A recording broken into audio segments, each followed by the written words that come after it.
We are now going to turn to the expected number of successes for a binomial distribution.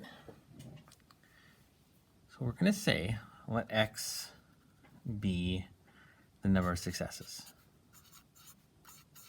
We don't know how many there are. We're going to figure out what are the expected numbers. So how many successes do we expect to have if something is distributed in a binomial way? So we're going to make an XPX table. And I'm going to say, let's pretend we have one trial. Not pretend. Let us say we have one trial. So for one trial, how many successes could we have? So for one trial, we actually don't have many options. We are either going to have, that's a little hard to see, eh?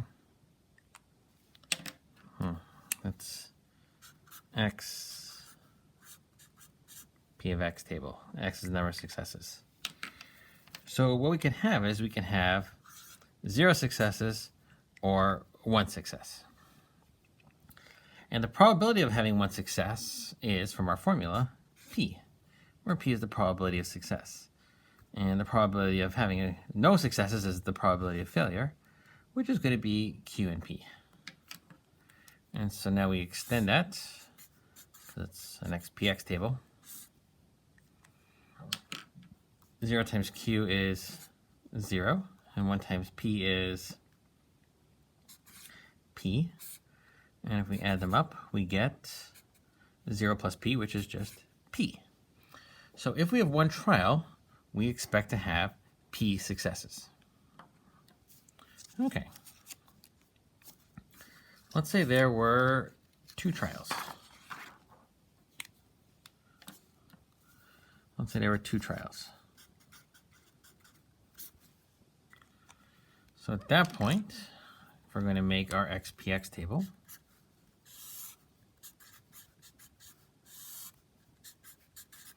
XPX, I guess. With 2 trials, we could have no successes, 1 success, or 2 success. Remember, x is the number of successes. That's what we're defining x as. Okay, so in order to have no successes, what we need to do is we need to fail and then fail again. So we have to fail and then fail again. So it's going to be q times q, which is q squared. In order to succeed twice, we've got to succeed and succeed again, which is going to be p squared.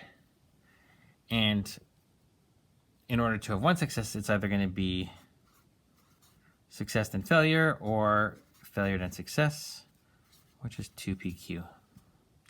That's a bit hard to read. So I'm going to rewrite that actually, just so we're really clear about it. And I think I'm going to have to stop using wonky colors for this. 0, 1, 2. So the probability of getting 0 is going to be q squared, p squared, and this ends up being 2pq. Interestingly, these probabilities do add up to 1. You don't have to necessarily know that, but p squared plus 2pq plus q squared is the same thing as p plus q squared if we factored it, and p plus q is 1, which is 1. So those probabilities add up to 1. Anyway, 0 times q squared is 0. 1 times 2pq is 2pq. 2 times p squared is 2p squared. And those add up to 2p squared plus 2pq. Okay, that doesn't look like anything useful, but we could do some mathematical shenanigans with that. So we could say 2p squared plus 2pq, and we could common factor out the 2p, and it's going to leave us with a p plus q, and kind of like what I did before when I did the factoring, p plus q is 1. So it's going to be 2p times 1, which is going to be 2p. So the sum is going to be 2p. So for one trial, we have p successes. For 2 trials, we have 2 p successes. In much a similar way, if you have 3 trials, there's 3 successes. 3 p successes, 4 trials would be 4 p successes, and so on and so forth. And so that brings us to our next formula, which is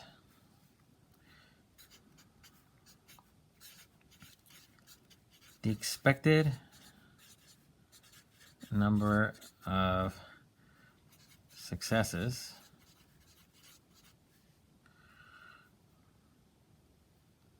after n trials and with a